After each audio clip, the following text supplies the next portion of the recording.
All right, let's dive right into this explainer and uncover the bizarre, seriously hidden history behind what has got to be one of the most misunderstood topics in biblical literature. I mean, we all know the texts talk extensively about angels and demons, right? But if you actually sit down and try to find the specific verses explaining exactly where demons came from, well, you're going to come up completely empty-handed.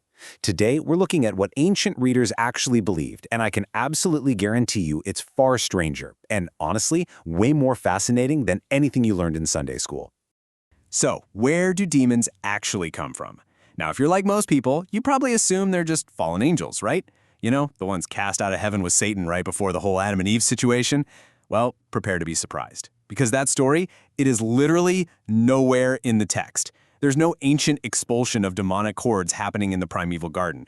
Actually, the closest thing we have to an expulsion of angels is all the way over in Revelation chapter 12. But the occasion for that whole episode was the birth of the Messiah, an event that happened thousands of years after Adam and Eve. So, if they aren't fallen angels from the dawn of time, what on earth are they?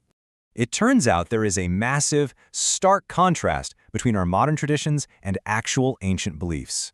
Crazy enough, the popular idea of this primeval fall of angels actually comes largely from the great English poet John Milton in his epic masterpiece, Paradise Lost. But if we look at ancient Jewish texts, like the Dead Sea Scrolls, a completely different, highly specific answer emerges. To the ancient mind, demons were understood to be the disembodied spirits of dead Nephilim giants who perished in the Great Flood. I know, it sounds straight out of a fantasy novel, but this explanation actually has incredibly secure links right there in the biblical text. To piece this historical puzzle together, we need to look at the flood account in Genesis 6, specifically those first 4 verses. The text tells us that the sons of God, which, by the way, was ancient parlance for divine beings or angels, saw that the daughters of man were attractive, and they basically just took them as wives.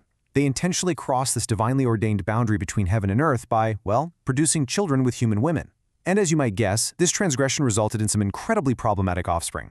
The absolute defining trait of these offspring, who were called the Nephilim, was their massive size. Now, a lot of folks translate the word Nephilim as fallen ones, but scholars are pretty quick to point out that it actually translates to giants.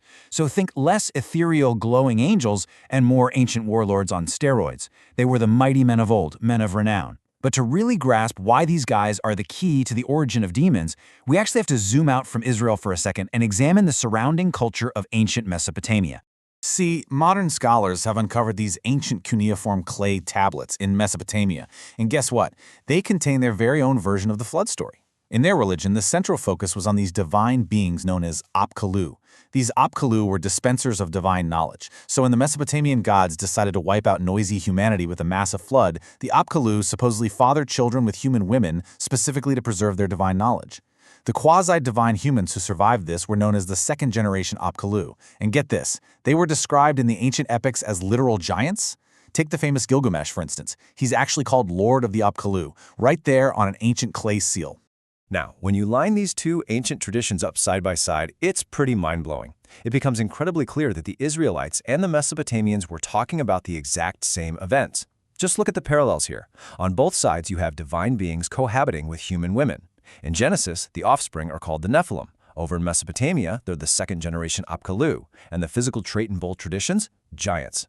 For sure, the biblical authors were completely, 100% aware of these Mesopotamian stories.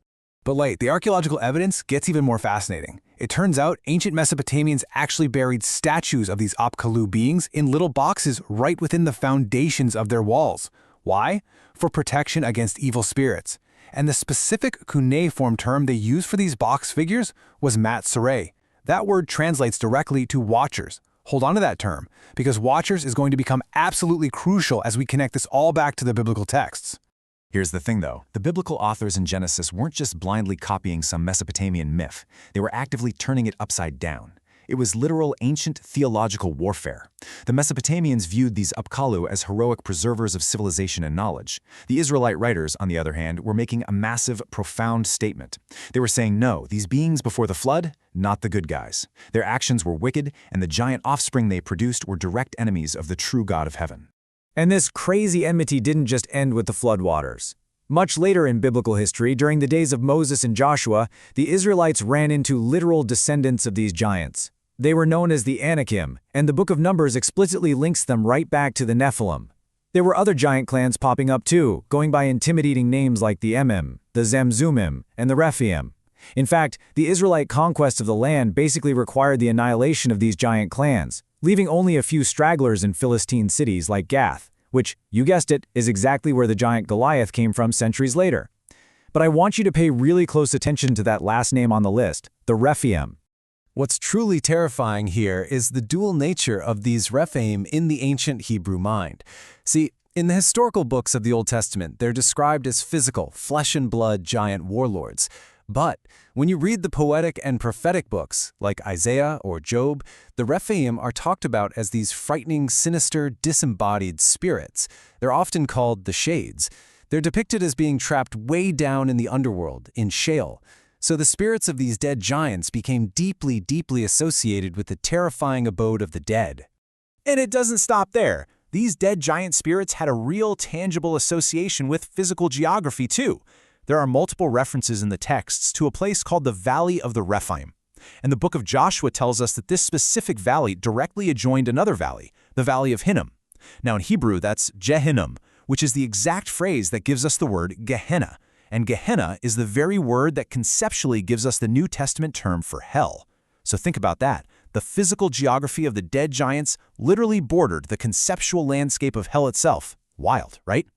All right, so the final piece to tying this whole puzzle together lies in what we call the intertestamental period. That's the era right after the Old Testament, often called the Second Temple period.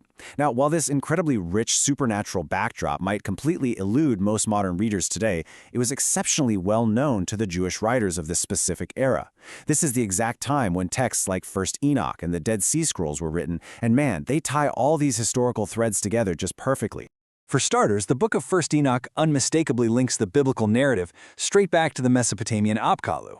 When it's describing those villainous sons of God from Genesis 6, the text of 1st Enoch doesn't just lazily call them angels. Nope, it explicitly calls them watchers. Remember that word? That is a perfectly transparent link right back to those Mesopotamian statues we talked about earlier, proving that these ancient authors knew exactly which ancient history they were dealing with.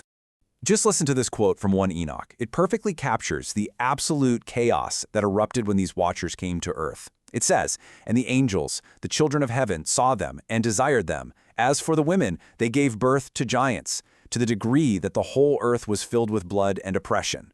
The text is painting this incredibly horrific scene where the natural order of things is completely upended by this illicit union, just filling the earth with total violence. So, because of this intense corruption and the cries of the oppressed on earth, God orders a severe judgment. 1st Enoch details this direct command given to the angel Gabriel, saying, "Destroy the children of adultery and expel the children of the watchers from among the people, and send them against one another, so that they may be destroyed in the fight." Basically, God orchestrates the physical annihilation of these giants, permanently bringing an end to their reign of terror in the physical realm. And this right here leads us to the ultimate origin of demons. Think about it. What happens to a creature that is half divine spirit and half human flesh when its physical body is killed? Well, 1st Enoch explicitly spells it out for us. "But now the giants who are born from the union of the spirits and the flesh shall be called evil spirits upon the earth. Evil spirits have come out of their bodies." When these giants died, their divine spiritual half couldn't just perish, but they had no physical body left to inhabit. They became disembodied, wandering, evil spirits. That is the exact origin of the demons of the ancient world. Now we know 1 Enoch wasn't just some isolated fringe text, because the incredibly famous Dead Sea Scrolls back this up completely. A psalm actually found among the Dead Sea Scrolls calls demons bastard spirits and describes them as the offspring of man and the seed of the holy ones. I mean, that is a clear, undeniable reference to the disembodied spirits of the divine human offspring from Genesis 6. To the ancient Jewish mind reading these texts, a demon simply wasn't a fallen angel, it was the wandering ghost of a dead giant. So now that we've really solved this historical mystery together, tracing the actual ancient origins of demons from Genesis all the way to Mesopotamia and finally to the Dead Sea Scrolls, I want to leave you with a thought.